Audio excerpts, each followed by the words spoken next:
주일 예배 우리에게 주신 하나님의 말씀입니다. 구약 성경 이사야서 61장 1절에서 3절의 말씀입니다. 이사야서 61장 1절에서 3절의 말씀, 우리 세 절의 말씀 같은 목소리를 읽겠습니다. 주 여호와의 영이 내게 내리셨으니 이는 여호와께서 내게 기름을 부으사 가난한 자에게 아름다운 소식을 전하게 하려 하심이라. 나를 보내사 마음이 상한 자를 고치며 보로된 자에게 자유를, 갇힌 자에게 노임을 선포하며 여호와의 은혜의 해와 우리 하나님의 보복의 날을 선포하여 모든 슬픈 자를 위로하되 무릇 시온에서 슬퍼하는 자에게 화관을 주어 그 죄를 대신하며 기쁨의 기름으로 그 슬픔을 대신하며 찬송의 옷으로 그 근심을 대신하시고 그들이 의의 나무 곧 여호와께서 심으신 그 영광을 나타낼 자라 일컬음을 받게 하려 하심이라. 아멘. 할렐루야. 모든 찬양과 존귀와 영광을 하나님께만 올려드리는 거룩한 산제사가 되기를 소망합니다. 한 주간의 치열한 삶 가운데 이곳에 함께한 우리 모든 성도에게 하나님의 위로가 또한 풍성한 회복의 역사가 함께하기를 더불어 간절히 소망하며 축복합니다. 한국 전쟁이 끝나고 국제사회는 피해를 복구하고 자립하는 나라가 되기까지는 적어도 100년의 시간이 걸릴 것이라는 비관적인 전망을 내놓았습니다. 대표적인 남아있는 보고서를 살펴보면 이런 기록이 있습니다. 쓰레기통에서 장미꽃이 피기를 바라는 것이 한국이 자립을 이루는 것보다 더 빠를 것이다 라며 그들이 전쟁의 폐허가 되어 있는 한국의 참담한 상황을 바라보며 이러한 내용을 예측하고 기록하고 있음을 보게 됩니다. 근데 여러분 어떻습니까? 이런 전망이 무색하게 한국은 30년 만에 국가 재건을 이루었고 43년 만에 OECD에 가입하며 경제적인 지위를 인정받은 나라가 되었습니다. 이렇게 놀라운 발전을 이루어서 이것을 세계인들은 한강의 기적이라고 부릅니다. 여러분 이것이 어떻게 가능해졌을까요? 많은 사람들은 이야기합니다. 국민의 허리띠를 졸라맨 그 피땀 어린 노력이 있었기에 새마을운동과 같은 그런 헌신의 노력들이 있었기에 이것이 가능했다라고 이야기합니다. 분명히 이것들 또한 기적을 이루는 분명히 동력이 되었을 것입니다. 그러나 우리가 잊지 말아야 할 것이 있습니다. 가장 중요한 것은 이때는 교회가 살아 있었다라는 것입니다. 여러분 이때는 목회자가 존경을 받았습니다. 성도라 그러면 정직한 사람이라고 인정받았던 때였습니다. 성경 말씀대로 삶을 살아내었습니다. 누가 이것을 기뻐하셨습니까? 우리를 당신의 자녀로 불러주신 하나님께서 기뻐하셔서 우리에게 부흥을 부어주셨고 그와 함께 번영도 부어주셨습니다. 그렇게 30년의 시간이 흘렀습니다.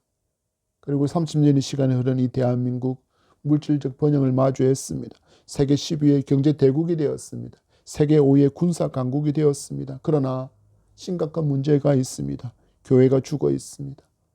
목사는 먹사라고 놀림을 받고 있고 성도는 정직한 사람이 아니라 부도덕한 사람, 이기적인 사람, 인색한 사람으로 인식되고 있습니다. 여러분, 이로 말미암아 어떤 일이 일어났습니까? 교회 부패로 말미암아 한국은 제대로 타락한 나라가 되어 있습니다. 여러분 우리 모두가 이 책임에서 결코 자유로울 수 없기에 지금 근신하고 깨어서 반드시 회개의 제단을 쌓아야 합니다. 그리고 하나님께로 전심을 다하여 돌아오지 않으면 우리가 성경에 기록되어진 하나님의 진노가 마주할 것이라는 것은 너무나도 당연한 순서임을 알고 이제라도 다시 우리는 빛의 삶으로 소금의 짠맛의 성도로 살아가기를 힘써야 할 것입니다. 여러분 우리 오늘 주신 이사야의 말씀을 봤습니다. 오신 메시아 예수 그리스도께서 행하실 그 일로 말미암아 마주하게 될 아름다운 세상을 그리고 있습니다. 그리고 마침내 이 땅에 오신 예수 그리스도께서 십자가에서 죽으심으로 부활하심으로 말미암아 회복되어진 그 아름다운 나라를 지금의 교회가 무너뜨리는 교회가 아니라 다시 수축하는 일에 전심전력을 다하겠다는 결단과 순종이 저와 여러분에게서 먼저 일어나게 되기를 간절히 소망하며 축복합니다. 오늘 마저 우리 이사야서는 참 유명한 성경입니다. 그 성경이 모두 66장으로 이루어져 있기에 대선지서로 들어가 있고 많은 메시아 예언이 예언되어져 있는 성경이기도 합니다. 이사야는 아모스의 아들로 소개되고 있습니다. 그래서 우리가 혼동하는데 여기 등장하는 아모스는 선지자 아모스가 아닌 그냥 동명이인임을 여러분이 아시면 좋겠습니다. 전성을 살펴보면 이 아모스 그리고 그의 아버지 아모스와 그의 아들 이사야는 왕족 출신이었기 때문에 왕궁을 드나드는 일이 굉장히 자유롭고 그래서 왕궁에 들어가서 왕들에게 하나님의 뜻을 전하는 왕실 선지자의 역할을 하기도 했습니다. 이사야는 우시아 때부터 히스기야에게 이르기까지 무려 60년 동안이나 선지자로서 하나님의 말씀을 전하는 사명을 감당했습니다. 그는 그 사역 기간 동안에 북이스라엘이 멸망하는 것을 경험했습니다. 그리고 지금은 위기 앞에 있는 멸망 앞에 있는 남유다의 상황도 마주하고 있습니다.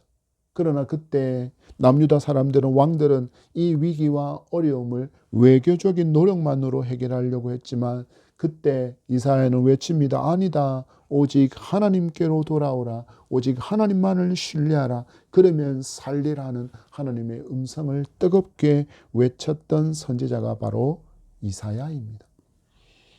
여러분, 이 이사야가 마주했던 그 위기의 시대, 그리고 우리가 지금 마주하고 있는 이 영적인 위기 앞에서 하나님은 과연 어떤 회복을 꿈꾸고 계시는지 오늘 주신 말씀을 통해서 바라보기를 원합니다. 이 무너진 우리의 삶, 그리고 이 신앙의 공동체를 다시 세우기 위해서 우리가 가장 먼저 붙들어야 할 은혜가 무엇인지를 발견할 수 있기를 소망합니다. 오늘 주신 말씀을 통해서 이사야가 예언하고 있는 이 땅에 오실 메시아께서 하실 그 사역과 그분이 지금 어떤 마음으로 이 사역을 감당할 것인지를 우리에게 보여주는 말씀을 발견하고 이제는 우리가 이 주님의 마음을 가지고 주님께서 우리에게 맡기신 그 사명을 즐거이 감당할 수 있는 그 사명의 순종으로 말미암아 우리의 삶 가운데 풍성한 은혜와 열매가 함께하기를 간절히 소망합니다. 오늘 주신 말씀을 통해서 첫 번째 교훈을 받습니다. 하나님의 일은 하나님의 영으로 하라. 여러분 1절을 보십시오. 주 여호와의 영이 내리셨다. 그리고 이는 내게 기름을 부으사라고 시작하고 있습니다. 무엇을 말씀하시는 것입니까? 하나님의 일은 오직 하나님의 영으로 해야 한다라는 말씀입니다. 우리 주님이 땅에 오셔서 세례 요한에게 요단강에서 세례를 받으셨습니다. 그리고 육지로 올라서는 순간 어떤 일이 일어났습니까? 하늘에서 성령이 비둘기같이 예수님께 내려오는 장면이 성경은 정확하게 기록하고 있습니다. 그 후 예수께서는 능력의 사역을 성령의 그 권능을 덧입어서 함께 감당하셨고 놀라운 능력이 함께 했음을 복음서는 너무나도 잘 우리에게 보여주고 있습니다. 이렇게 성령께서 주시는 그 권능으로 하나님께서 맡기신 사역을 잘 감당하셨고 십자가까지도 죽으신 예수께서 부활하신 후에 다시 만난 제자들에게 말씀하셨습니다. 너희는 성령을 받으라. 요한복음 20장 22절의 말씀에 이 말씀하시고 그들을 향하여 숨을 내쉬며 이르시되 성령을 받으라 말씀하셨습니다. 왜 성령을 받아야 된다고 말씀하셨을까요? 그래야 능력 있게 주님께서 맡기신 사명을 감당할 수 있기 때문입니다.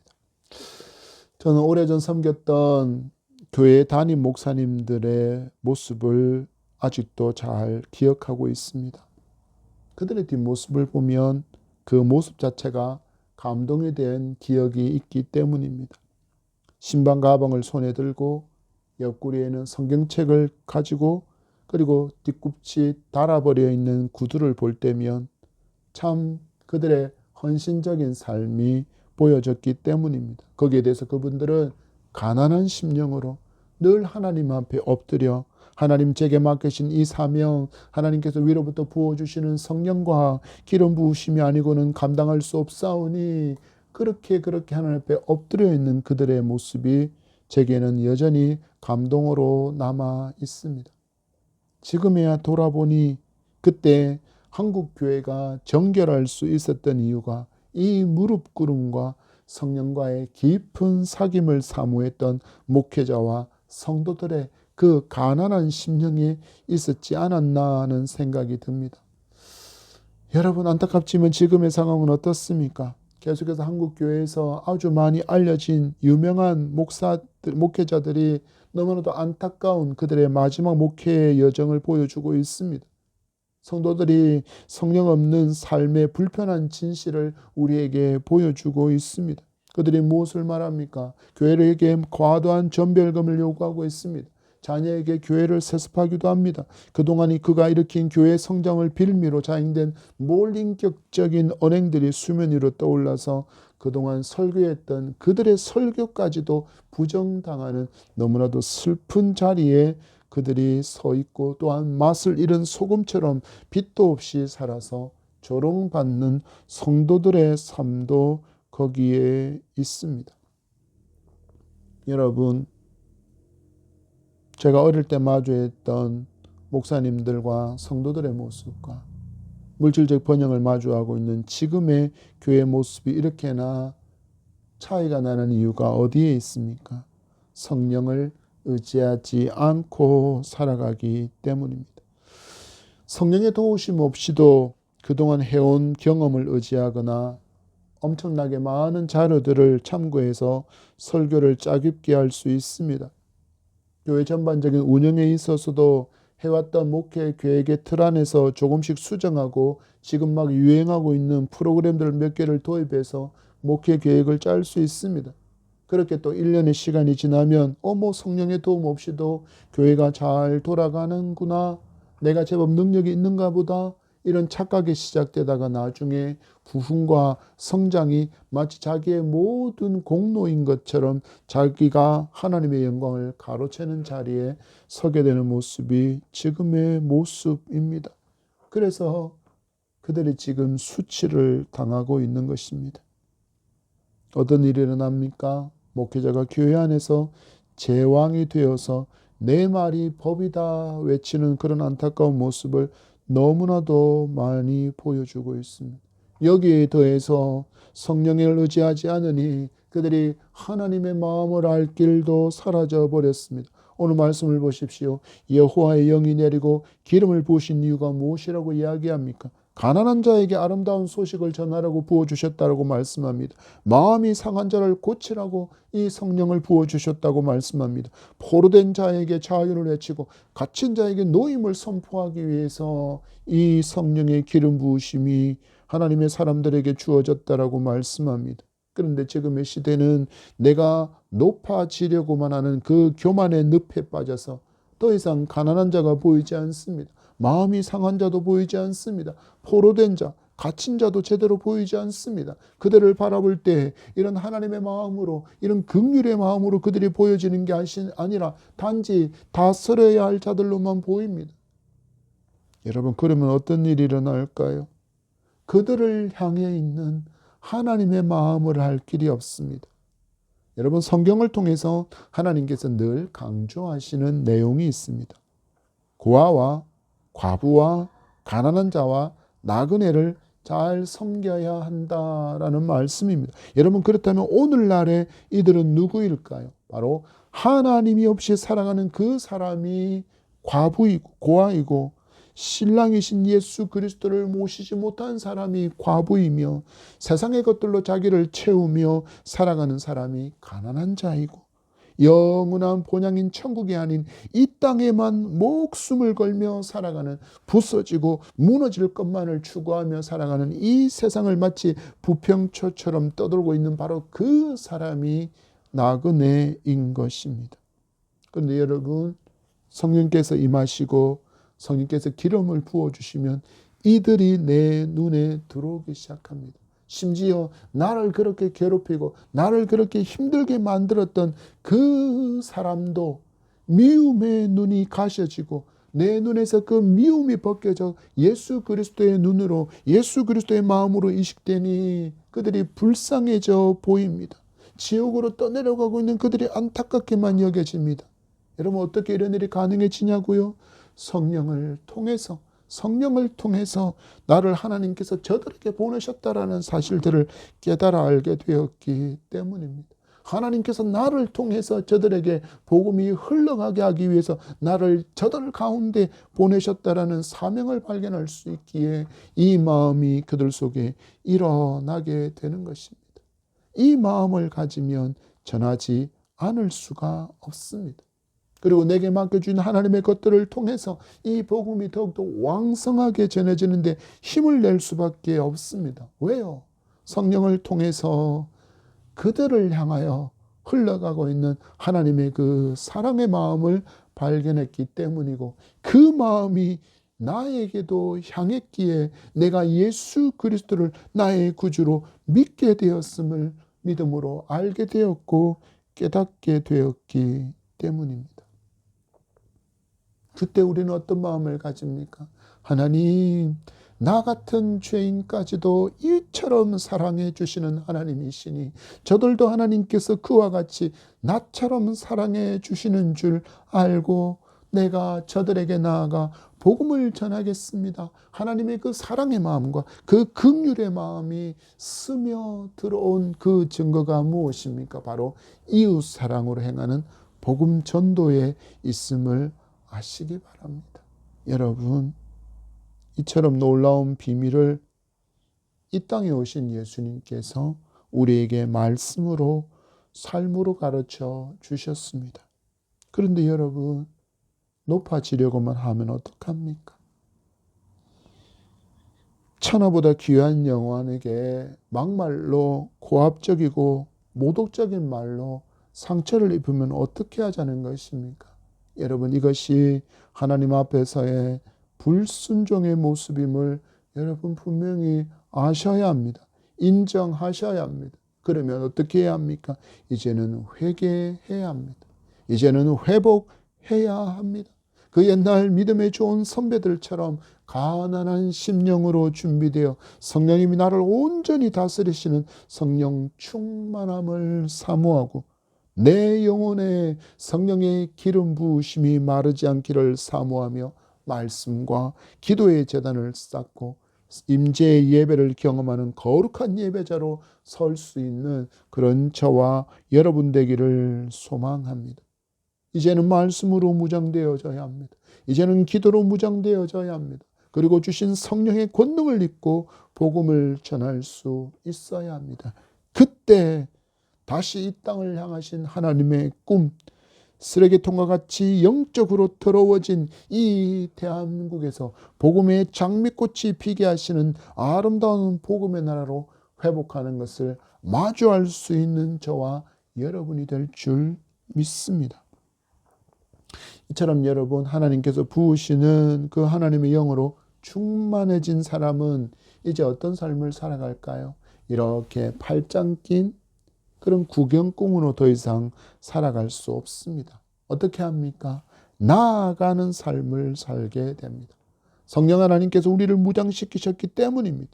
이제는 우리가 무엇을 들고 그들에게 달려가야 하는지 알게 되었기 때문입니다. 이제는 복음의 검을 들고 그들에게로 달려가야 합니다. 하나님의 말씀을 들고 복음의 말씀을 들고 그들에게 달려가야 합니다. 이사야 선지자는 오실 메시아가 이 땅에 깨어진 질서를 어떻게 바로 잡으실지에 대해서 두 가지의 단어로 요약하고 있습니다. 그것이 2절에 기록되어 있는 바로 은혜의 해와 보복의 날의 의미입니다. 여러분, 이 두 선포가 어떻게 우리의 삶을 회복시키는지를 구체적으로 나누어 보기를 원합니다. 그래서 두 번째 받게 될 교훈은 선포의 핵심, 우리가 외쳐야 될 핵심은 은혜의 날과 보복의 날이라는 것을 교훈받기를 원합니다. 이사야는 이 땅에 오신 메시아의 사명을 분명하게 선포했습니다. 여호와의 은혜의 해와 보복의 날을 선포하며 모든 슬픈 자를 위로하되 라고 기록합니다. 여러분, 이 메시아의 선포를 통해서 하나님께서 궁극적으로 회복되기를 원하시는 것이 무엇이었을까요? 그것이 8절에 기록되어져 있습니다. 우리 8절의 말씀입니다. 시작. 무릇 나 여호와는 정의를 사랑하며 불의의 강탈을 미워하여 성실히 그들에게 갚아주고 그들과 영원한 언약을 맺을 것이라. 아멘. 말씀은 분명히 말씀합니다. 말씀으로 하나님께서 말씀하십니다. 하나님의 공의와 하나님의 정의가 굳게 세워지는 것이 메시아를 통해서 하나님께서 회복하기 원한 하나님의 기대임을 알려주고 있습니다. 여러분, 왜 이런 메시지를 오실 메시아 예수 그리스도께서 전하게 되어야 하는 것입니까? 먼저 우리 61장의 말씀은 북이스라엘이 아수르에 의해서 멸망당한 비참한 상황을 배경으로 하고 있다는 것을 알아야 합니다. 그런데 그 비참한 멸망을 보면서도 남유다는 회개하지 않았습니다. 하나님의 정의와 공의를 회복하지도 않았습니다. 그러다가 결국 남유다도 바벨론에게 멸망당해서 70년 포로 생활을 하며 고난받을 것이지만 회복하실 것을 예언하시는 약속의 말씀이 61장의 말씀입니다. 그리고 하나님의 약속의 시간이 흘렀습니다. 70년의 시간이 지나서 고레스 칙령을 통해서 그들은 고향으로 돌아오게 되었습니다. 그토록 갈망하던 예루살렘으로 이스라엘이 돌아왔습니다. 이스라엘이 이와 같이 포로에서 자유를 얻게 된 것처럼 오실 메시아 예수 그리스도는 죄의 권세 아래에 신음하고 노예로 살아가고 있는 모든 인류에게 하나님의 구원의 은혜와 보복의 날을 선포하시면서 슬픈 자를 위로하실 사명을 감당하게 될 것이라는 것을 예언하는 장면이 2절의 말씀입니다. 여러분, 이 예언의 목적은 너무나도 분명합니다.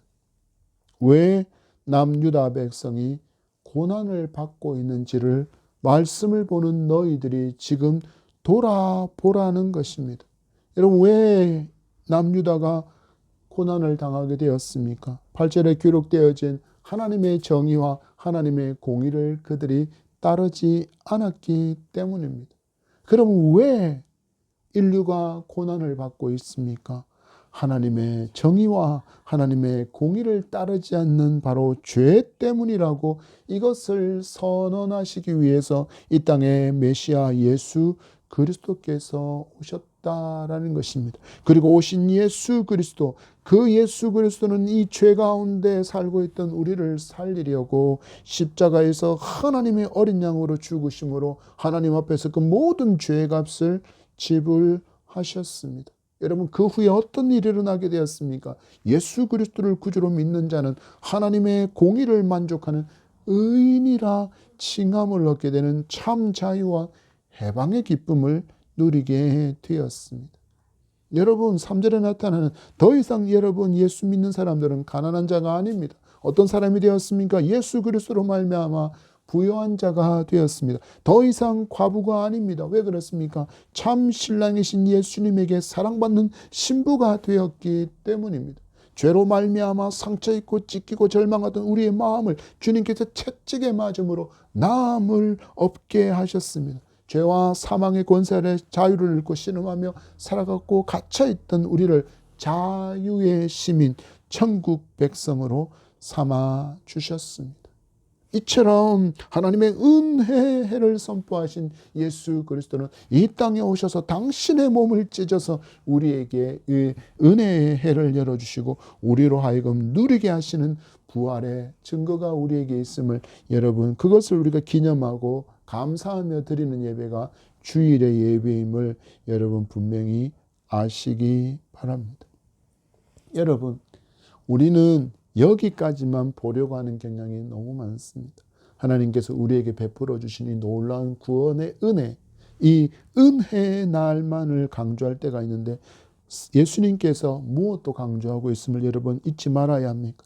하나님의 보복의 날을 선포하고 계심을 여러분 잊지 말아야 합니다.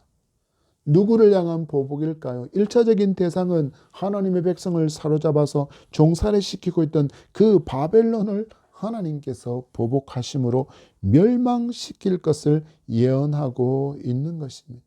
그렇다면 이 땅에 메시아께서 오셔서 갚으실 그 보복의 대상은 누구일까요? 바로 죄와 사탄임을 여러분 아셔야 합니다.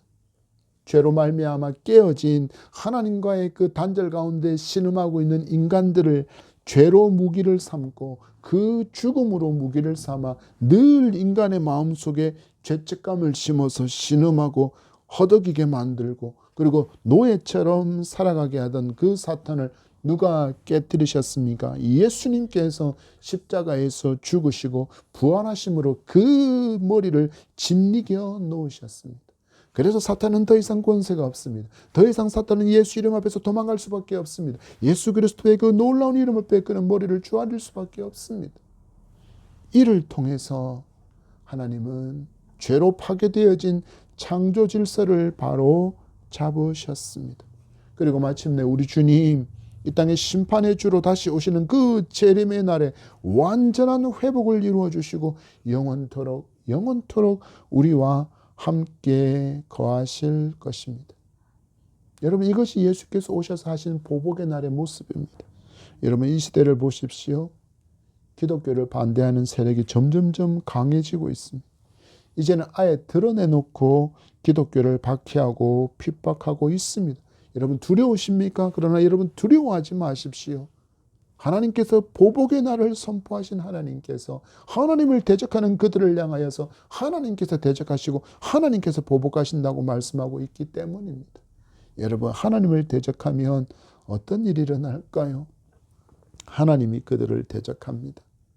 그러면 그들에게 남은 것이라고는 망하는 일밖에 남지 않았습니다. 여러분, 악의 세력이 강해지는 것을 보면서 두려워하고 염려하고 탄식하지 마시기 바랍니다. 어떻게 해야 합니까? 여러분, 용기 내시기 바랍니다. 보복의 날이 있음을 믿기 바랍니다. 보복하시는 하나님께서 여러분 살아계심을 굳게 믿으시기 바랍니다. 여러분, 무엇이 은혜입니까? 이 모든 약속이 오직 예수 그리스도를 구주로 믿고 하나님 품 안으로 들어온 자에게만 베푸시는 하나님의 은혜라는 사실입니다. 그래서 누가 불쌍한 인생입니까? 바로 하나님 밖에 있는 인생이 참으로 불쌍한 인생인 것입니다. 하나님 밖에 있으면 아무리 많은 물질과 높은 권세와 명성을 가졌다고 할지라도 결코 누릴 수 없는, 얻을 수 없는 참된 자유가 바로 복음에 있습니다. 여러분, 이 소식을 이제 누가 전해야 될 사명이 있습니까? 바로 우리에게 이 사명이 맡겨져 있음을 기억하셔야 합니다. 예수님께서 부활 성천하시기에 앞서서 제자들에게 말씀하셨습니다. 모든 민족으로 제자를 삼아 아버지와 아들과 성령의 이름으로 세례를 베풀고 내가 너에게 분부한 모든 것을 가르쳐 지키게 하라. 볼지어다 세상 끝날까지 내가 너희와 항상 함께 있으리라 하시니라. 여러분, 아멘으로 화답하셨다면 이제 우리에게 모든 민족으로 제자를 삼아 성령의 능력으로 하나님의 이름으로 예수 그리스도 이름의 권세로 세례를 베풀고 예수께서 말씀하신 모든 것을 가르쳐 지키게 해야 할 사명이 우리에게 주어져 있음을 잊지 말아야 합니다. 여러분, 오늘 말씀을 잘 살펴보십시오. 인생이 절망하는 이유, 인생의 참된 슬픔이 돈이 없어서 일어난다고 말씀하고 있습니까? 아니요. 권세가 없고 명성을 얻지 못해서 이런 일이 내게 일어나는 것이 아니라는 것입니다. 무엇 때문입니까? 여호와를 알지 못하는 불신앙의 상태로 말미암아 슬픔과 절망을 얻고 있다라는 것, 그것이 참 이유라는 것을 깨닫고 여러분, 우리가 그들이 이것을 알 수 있도록 하나님께서 선포하신 이 은혜의 해와 하나님의 보복의 날을 선포하며 그들도 우리처럼 행복한 성도로 살아갈 수 있도록 외치고 전하며 자랑하는 우리의 삶이 되기를 간절히 소망합니다. 세 번째, 우리가 말씀을 통해서 받게 될 교훈은 우리가 행해야 하는 하나님의 일, 그 사역의 가장 큰 핵심은 재건에 있음을 여러분 기억하시기 바랍니다. 우리 말씀 3절과 4절의 말씀 봤습니다. 시작. 무릇 시온에서 슬퍼하는 자에게 화관을 주어 그 죄를 대신하며 기쁨의 기름으로 그 슬픔을 대신하며 찬송의 옷으로 그 근심을 대신하고 그들이 의의 나무 곧 여호와께서 심으신 그 영광을 나타낼 자라 일컬음을 받게 하려 하심이라. 그들은 오래 황폐하였던 곳을 다시 쌓을 것이며 옛부터 무너진 곳을 다시 일으킬 것이며 황폐한 성읍 곧 대대로 무너져 있던 것들을 중수할 것이며. 아멘. 여러분 보십시오. 예수께서 이 땅에 오셔서 행하실 일들이 이렇게 선언되어지고 있습니다. 무엇을 말씀하고 있습니까? 예수께서 오셔서 하실 일은 황폐한 땅에 생명의 길을 열어주시는 일을 예수님께서 행하실 것을 말씀합니다. 이 일을 예수님께서 어떻게 행하셨습니까? 십자가에서 당신의 살을 찢으심으로, 당신의 몸을 찢으심으로 우리가 하나님께로 나아갈 수 있는 생명의 길을 활짝 열어주셨습니다. 그래서 선언하셨습니다. 요한복음 14장 6절 말씀, 예수께서 이르시되 내가 곧 길이요 진리요 생명이니 나로 말미암지 않고는 아버지께로 올 자가 없다라고 말씀하셨습니다. 이처럼 생명의 길을 우리에게 활짝 당신의 몸을 찢으심으로 열어주신 그 주님께서 어느 날 오직 하나님이 아시는 바로 그 날에 천군 천사와 함께 이 땅을 심판하러 오셔서 마침내 구원을 완성하실 것입니다. 왜 이것이 중요합니까? 마태복음 16장 27절을 말씀합니다. 인자가 아버지의 영광으로 그 천사들과 함께 오르니 그때 각 사람이 행한 대로 갚으리라 말씀하시고 있기 때문입니다. 우리의 모든 삶의 여정들은 하나님 앞에 셈을 하는 순간이 반드시 있다라는 것입니다. 우리의 말과 우리의 행동과 우리의 생각에 대한 모든 것들이 하나님 앞에 심판받게 될 순간이 반드시 있다라는 것입니다. 그래서 이 예수 그리스도의 다시 오심이 이르기 전까지 성도는 어떤 삶을 살아야 할지 오늘 말씀이 분명하게 교훈하고 있습니다. 올해 황폐한 곳을 다시 쌓아야 한다 말씀합니다. 여러분 6절의 말씀처럼 여호와의 제사장으로 여호와께서 공의와 찬송을 모든 나라에게 솟아나게 하실 그 길을 예비하는 삶을 성도는 살아야 한다라고 말씀합니다. 그래서 무엇이 우리의 인생의 목표가 되어야 합니까? 성도가 목표하고 나아가야 할 최고의 표대는 오직 예수 그리스도여야 하는 이유가 바로 여기에 있습니다. 참 많은 사람이 이 시대를 오해하며 살아가는 것 같습니다. 여러분, 정치 이야기하면 난리가 나지 않습니까? 여러분, 교회 안의 정치, 우파, 좌파가 중요한 게 아니라 가장 중요한 것은 그들이 하나님의 정의와 하나님의 공의를 따르는가가 더 중요하다는 것을 너무나도 잊고 살아갑니다. 이 시대가 따르고 이 시대가 외치고 있는 사상과 그 가치관이 하나님의 정의와 하나님의 공의를 따르고 있는가가 내 삶의 기준점이 되어야 한다는 것을 잊어버리고 자기가 좋아하는 것, 자기가 붙든 가치와 자기가 붙든 그 신념에 따라서 자꾸 교회를 정치화하려고 하는 그 어리석음들을 다 내려놓아야 합니다. 이것은 여러분 믿음의 모습이 아니기 때문입니다. 믿음은 오직 하나님의 의와 정의만을 구하는 것임을 여러분 잊지 말고 살아가야 합니다. 이 말씀이 우리에게 무엇을 지금 말씀하시는 것입니까? 예수님께서 가르쳐 주신 천국 백성의 삶을 지금 이 땅에서 살아가는 삶, 하나님의 나라와 하나님의 의를 확장하는 재건의 사명을 감당하며 살아가기도 우리는 인생이 너무 분주하다라는 것을 잊지 말라라는 것입니다. 너희들에겐 더 중요한 게 있는데 왜 덜 중요한 거에 그렇게 큰 의미를 두고 가치를 두고 그렇게 갑을론박 서로 싸우고 치고 에너지를 낭비하고 정력을 낭비하고 물질을 허비하고 있느냐라고 우리 주님께서 지금 꾸짖으신다라는 것을 여러분 잊지 마셔야 합니다. 여러분, 이 땅에 많은 목사들과 성도가 이 사명에서 너무 벗어나 있어서 하나님의 나라와 하나님의 의의 확장이 아니라 자기 나라를, 자기 왕국을 확장하는 데 오히려 모든 역량을 동원합니다. 그래서 높아지고 많은 것을 취하려고 유명해지려고만 끊임없이 노력합니다. 그래서 결국 무엇을 추구해야 합니까?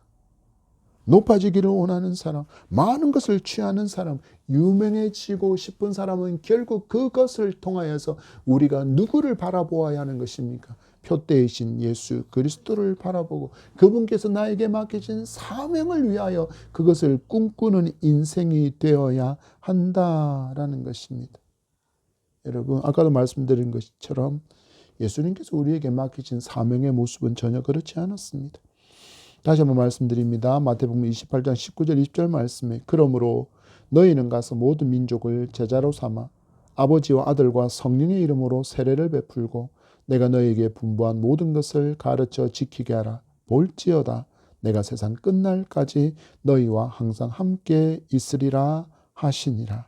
아멘. 여러분, 우리에게는 이 사명이 있습니다. 그 어떤 것보다도 중요한 성도의 사명이 있습니다. 모든 민족으로 제자를 삼아 주께서 분부한 모든 것을 가르쳐 지키게 해야 할 사명. 그래서 좋은 군사로 살아가게 만드는 것이 이 시대를 살아가는 성도의 사명임을 다시 붙들어야 할 것입니다. 여러분, 이사야의 교훈으로 다시 돌아가서 그것을 주목해 보시기 바랍니다.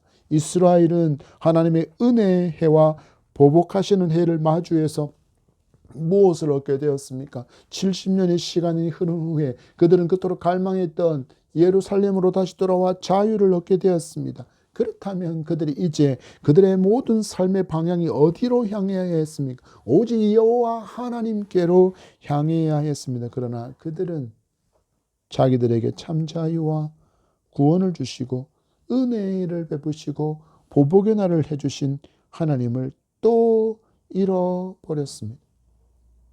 그래서 이스라엘에게 하나님은 무려 400년 동안이나 침묵하셨습니다. 우리가 우리를 구원해 주신 하나님의 은혜를 잊고 하나님에게서 시선이 멀어져서 세상에 빛나는 것들만은 주목하고 살아간다면 여러분, 우리가 마주할 현실도 하나님의 침묵밖에 없다라는 것을 알아야 합니다. 그리고 그 다음은 엄중한 하나님의 심판이 있다라는 것이 66권의 성경이 우리에게 분명한 어조로 교훈하는 바임을 여러분 기억해야 합니다. 여러분, 그렇다면 이제 우리는 어떻게 해야 합니까? 우리는 먼저 그의 나라와 그의 의를 구하며 살아가야 합니다. 6절의 말씀과 같이 제사장의 삶을 살아야 합니다. 의의 통치를 선포하고 회복하는 사명자로 살아가야 합니다. 주께서 말씀하신 것처럼 회복한 곳이, 그 황폐한 곳이 다시 회복되도록 여호와 신앙을, 여호와의 말씀을 붙들고 살아가는 삶이 되어지는 성도고 교회가 되어질 수 있도록 우리가 분투하여 나아가야 할 것입니다. 여러분의 삶 가운데 정직한 납세를 실천하시기 바랍니다. 직장생활 중에 정직한 삶을 살아내는 것이 이와 같이 살아가는 것입니다. 연약한 자를 돕기 위해서 내 것을 내어주는 작은 불꽃으로 살아가는 삶이 하나님의 나라와 의를 구하는 삶이며 제사장의 삶을 살아가는 것이고, 황폐한 곳이 회복되어지는 작은 불꽃으로 살아가는 삶이라는 것을 여러분 잊지 않으셔야 합니다. 공의와 찬송이 솟아나게 해야 할 사명을 받은 사람이 구원받은 성도, 바로 저와 여러분임을 아시고 이 하나님의 재건의 사명을 힘써 감당하며 살아갈 수 있기를 소망합니다. 하나님께서 이 더러운 대한민국, 쓰레기통처럼 온갖 음란으로, 마약 중독에, 폭력 중독에, 우상 숭배로 가득한 땅이 되어버린 이 땅 가운데 저와 여러분을 성도로 지금 보내신 이유는 너무나도 분명하다라는 것을 여러분 아셔야 합니다. 무엇입니까? 하나님의 정의와 하나님의 공의를 세워가는 저와 여러분의 빛난 삶이 있기를 원하셔서 우리를 지금 이 땅 가운데 보내셨다라는 것을 기억하고 우리가 이렇게 살아갈 때, 우리가 이렇게 말씀에 순종하며 살아낼 때 마침내 이 땅에 다시 부흥이 오게 될 줄 믿습니다. 우리 갈망합시다. 부흥이여 다시 오라. 부흥이여 다시 오라. 말씀을 맺습니다. 여러분, 계절만이 겨울에서 봄으로 바뀌는 것이 아니라 우리의 영혼도 겨울에서 벗어나 봄을 누리며 살아가는 그런 사모함이 있는 성도로 살아갈 수 있게 되기를 축복합니다. 여러분, 이를 위해서 우리는 어떻게 해야 합니까? 여러분, 성령 충만을 사모하시기 바랍니다. 성령과 함께 동행하며 나아갈 때 경험할 수 있는 놀라운 기쁨이 바로 충만한 다스림의 삶이고, 이러한 성령의 충만함으로 우리가 믿음의 길을 걸어갈 때 우리에게서는 역사가 있고 능력이 있고 열매가 있음을 여러분 굳게 믿고 나아갈 수 있기를 바랍니다. 여러분들의 입술에 하나님의 은혜의 해와 하나님의 보복의 해를 담고 있으시기 바랍니다. 하나님이 당신을 사랑하십니다. 하나님이 당신을 사랑하십니다. 그러나 하나님은 그 어느 날 반드시 그 죄와 그 어둠에 대해서 하나님 보복하시는 하나님의 심판이 있습니다. 지금 하나님의 품으로 돌아오십시오라고 외칠 수 있는 하나님의 은혜의 해와 하나님의 보복의 해가 여러분의 복음을 알고 잘 증거할 수 있는 여러분이기를 소망합니다. 여러분, 황폐한 이 땅 어떻게 하면 회복할 수 있을까요? 우리가 가난한 심령이 되어서 하나님께 엎드려 그 비고 빈 마음에 성령께서 충만히 우리를 채우심으로 우리에게서 말씀의 역사가 살아나고 우리 가운데 말씀의 순종함이 살아나고 우리 가운데 순전한 말씀의 빛과 소금의 짠맛이 나는 그 날에 이 땅이 다시 복음으로 돌아오는 생명의 역사가 일어나게 됨을 여러분 말씀이 우리에게 약속하고 있음을, 그리고 이 땅에 오신 예수 그리스도께서 삶으로 그것을 보여주셨음을 우리가 기억하며 이제는 여러분 하나님을 잊지 않는 백성, 이 땅 대한민국이 되도록 우리가 분투해야 할 것입니다. 그리고 여러분의 가정마다 믿음이 계속해서 대대로 전성되어지는 그 복음의 나라로 세워가야 할 그 사명, 황폐한 그 심령마다 주의 복음으로 말미암아 새 생명을 얻는 그 소망의 날들이 그들의 심령 가정마다 일어날 때 이 백성이 오직 하나님만을 높이는 천국 백성으로 이 땅을 살아가는 부흥의 역사가 일어나게 될 줄 믿습니다. 이와 같은 놀라움을 이루어가는 저와 여러분의 한 주간의 삶이 되기를 축복합니다. 여러분, 간절한 소망 가운데 이 한 주간을 살아갑시다. 부흥이여 다시 오라. 기도하겠습니다. 하나님 감사합니다.